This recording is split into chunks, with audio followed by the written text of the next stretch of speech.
మామయ్య, చెప్పమ్మా. ఈ దీపావళికి మా అన్నయ్య వాళ్ళు నోముకుంటున్నారు, నేను వెళ్తా మామయ్య. ఆ రోజు మన ఇంట్లో నోము పెట్టుకొని నువ్వెట్లా పోతావు? మీ అన్నయ్య ఫోన్ చేసి చెప్పు రానని.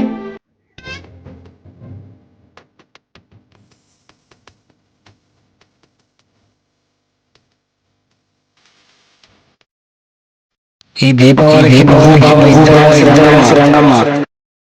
ఎలాగైనా తీసుకుంటా అమ్మా. మీ అన్నయ్య ఫోన్ చేసి చెప్పు రానని.